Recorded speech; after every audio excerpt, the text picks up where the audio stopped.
നമ്മൾ കൗസുവിന്റെ, അതായത് ഈ വൃന്ദ കൗസുവിന്റെ ചൈൽഡ്ഹുഡ് മെമ്മറീസ് പറയാനാണ് വന്നത്.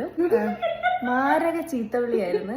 എന്നുവെച്ചാ തെറിയെന്ന് പറഞ്ഞാൽ തെറിയുടെ അഭിഷേകം. ഈ നമ്മൾ ട്യൂഷന് നടന്നാണ് പോണത് കേട്ടാ.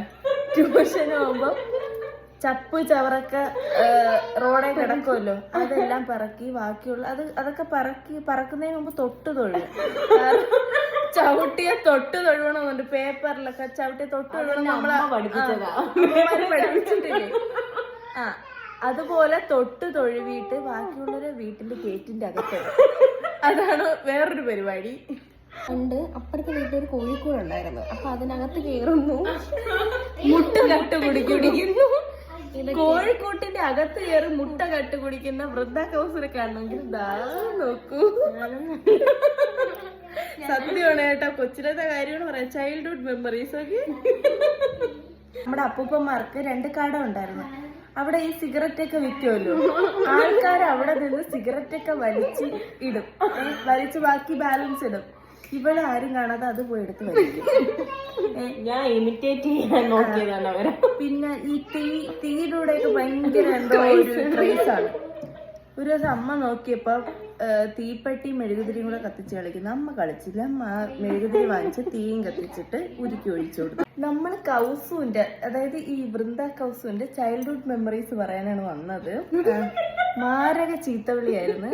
എന്നുവെച്ചാ തെറിയെന്ന് പറഞ്ഞാൽ തെറിയുടെ അഭിഷേകം. ഈ നമ്മൾ ട്യൂഷന് നടന്നാണ് പോണത് കേട്ടാ. ട്യൂഷന് പോകുമ്പോ ചപ്പ് ചവറൊക്കെ റോഡെ കിടക്കുമല്ലോ, അതെല്ലാം പറക്കി ബാക്കിയുള്ള അതൊക്കെ പറക്കുന്നതിന് മുമ്പ് തൊട്ട് തൊഴുക. ചവിട്ടിയെ തൊട്ട് തൊഴുവണമെന്നുണ്ട്. പേപ്പറിലൊക്കെ ചവിട്ടിയെ തൊട്ട് തൊഴുവണം നമ്മളെ പഠിപ്പിച്ചിട്ടില്ലേ? ആ, അതുപോലെ തൊട്ട് തൊഴുവിയിട്ട് ബാക്കിയുള്ളവരെ വീട്ടിന്റെ ഗേറ്റിന്റെ അകത്ത്. അതാണ് വേറൊരു പരിപാടി. പണ്ട് അപ്പുറത്തെ വീട്ടിലൊരു കോഴിക്കോടുണ്ടായിരുന്നു. അപ്പൊ അതിനകത്ത് കേറുന്നു, മുട്ട കട്ട് കുടിക്കുന്നു.